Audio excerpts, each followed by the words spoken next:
This is a Swift Fairway 480. It's going to take you around the van, show you how it operates. In front of the van you've got your jockey wheel, hitch and handbrake. We'll demonstrate these to you in person here on site. Also on the A-frame you've got your ATC, which again we'll go through while you're here. In the front lock of the van you've got your gas bottle tie downs with your gas regulator up on the bulkhead. And on the right hand side of that you'll notice you've got two gas connections here. Should you wish to have two gas bottles connected, you can actually connect two up at any time. And you have a changeover valve which you can essentially spin this over so the green section is pointing towards the gas bottle you want to use, so you've got the correct gas bottle working. Just take the nut off here if you want to connect both pipes up. If not, you can just run it from the one side, as you can see here. On the side of the caravan you've got your Audi heating and hot water flue, which is essentially the same as your flue on the side of your house. No difference at all there. You would never cover this up, it doesn't need to be left open at all times, so it does breathe as it needs to. Then got your wind down leg on either side of the front, which is there for stabilising the caravan. You don't put the legs down when you're on site to stabilise the van. You'd never lift the caravan with the legs, as it could potentially damage the floor of the caravan. You've then got your water pump connection. So your water pump connection is very simple to use. You've got a blue trigger here at the bottom that you pull back to release and pull the pump from the side of the van and push it in and lock the blue tab in place at the bottom to lock the pump in. You've then got your water pump that drops down inside the acque roll itself. Battery box. Where your battery would normally go, and you've got your two connections inside, and then you've got your mains power lead that comes from the power on site also. Behind there you've got your motor meter power switch, and if you're on a super site for instance where you've got aerial connection, you connect it straight up to the side of the caravan. You've then got your two fridge vents. The two fridge vents are very simply there to allow the hot air at the back of the fridge unit and to take some cool air in. And behind the top right hand side here you've got your gas flue for when you're running the fridge on gas. The motor mover and wheel nuts, we'll torque the wheel nuts while you're here on site, and we'll also demonstrate the motor mover so you can see it is working correctly.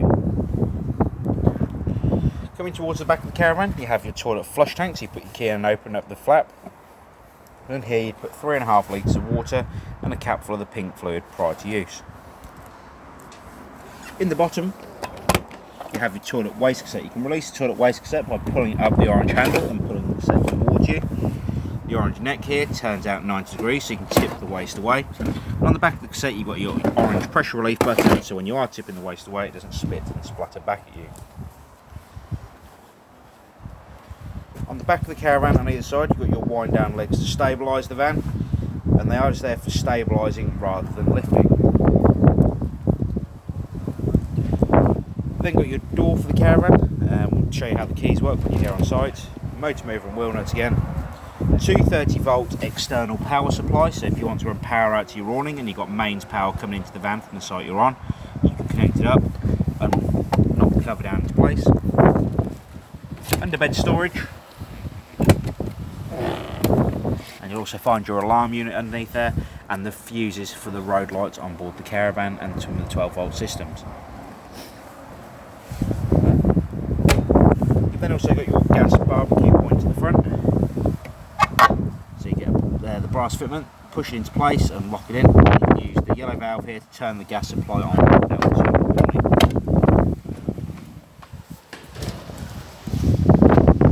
Going inside the caravan now. Above the door you have your main control panel, so you can turn the power on with the power switch just here. You've got your water pump to turn the water pump on. You've got your green light here and the green light on the caravan to indicate you've got mains power coming from the caravan, from the power post to the caravan. And you also could have a green light on the car if you connect to the, an orange light on the car if you connect to the car and the caravan at the same time. Got your leisure battery voltage on the left hand side and the vehicle battery voltage that is coming from the car on the right hand side. Next to that you have your Audi control panel, which I'll come back to in a moment. First thing you need to do is fill the water system on board the caravan. So you're going to come underneath the seat on the front right hand side, and you'll see in this cupboard a yellow drain down valve. Now that yellow drain down valve needs to be parallel with the floor prior to filling the water system on board the van. If that valve is upright and pointing towards the bottom of the seat, then all of the water in the system on board the van will drain back out onto the floor underneath.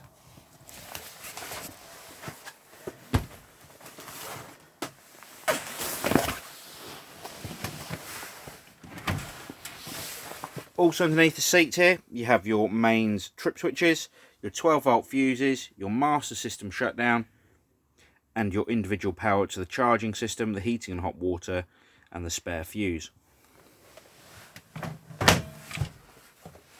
So once that yellow valve is parallel with the floor, you can then come over to every tap on board the caravan, open them all up on the hot side of the system or the water system, and then turn your water pump on. So press that.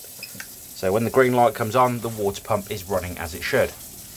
Now once that water system is full, as it is now, you'll be able to shut off every tap on board the caravan, and then you'll be able to start thinking about warming the water on board the van.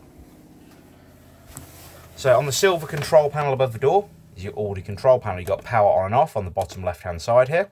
So when the green light's on, the control panel's on. Top right hand corner is indicating to me that we've got mains power coming into the van, and then we've got the current room temperature. Hit the menu button and it'll take us into the options for the caravan itself. So you've got minus or plus for your room temperature. Below that you have your water temperature, so you've got water on when the bar's halfway up and water boost when this bar is completely full. Below that you have the amount of power coming into the caravan from the caravan site you're on. So you've got power off, 1, 2 or 3 kilowatts. Now depending on what site you're on, will depend on what you set this to. Best way of knowing how much power you can run through your heating and hot water system is by asking the site office when you arrive on your holiday. Bottom left hand side, you've got your option to run gas for your Audi heating and hot water. So you hit the gas symbol, bottom left hand side, and it'll allow the gas system to ignite for the heating and hot water. If it fails to ignite, it'll come up with gas fail at the bottom of the screen, and that will indicate that it has failed to ignite. You have got some advanced settings in the control panel also, which we do advise you read the manual that comes with the caravan for.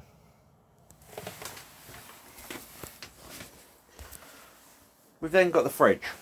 The fridge, very simple to use. Power on the left hand side. 240 volt mains is the plug symbol just here, so that's what we're connected to at the moment. That's what we're going to run the fridge off. You've then got your temperature control for the fridge on the right hand side. You've then got the option to run gas, so you can hit the gas option. The fridge will self-ignite on gas if the gas is turned on. If it fails to ignite, it will flash the red warning light on the right hand side here, and also the gas flame symbol on the left hand side. If you're towing the caravan down the road and you want to use the fridge as a cool box, you can do that by selecting the 12 volt mode just here. You would need to be connected to the car first, and you do not need to have the power turned on above the door. To control the temperature of the fridge on gas or mains, you can use the temperature button on the right hand side, and the more amount of bars that you see lit up here means the fridge will be at its coldest setting. So when it's up, all 5 bars are lit up, that is essentially the coldest setting for the fridge.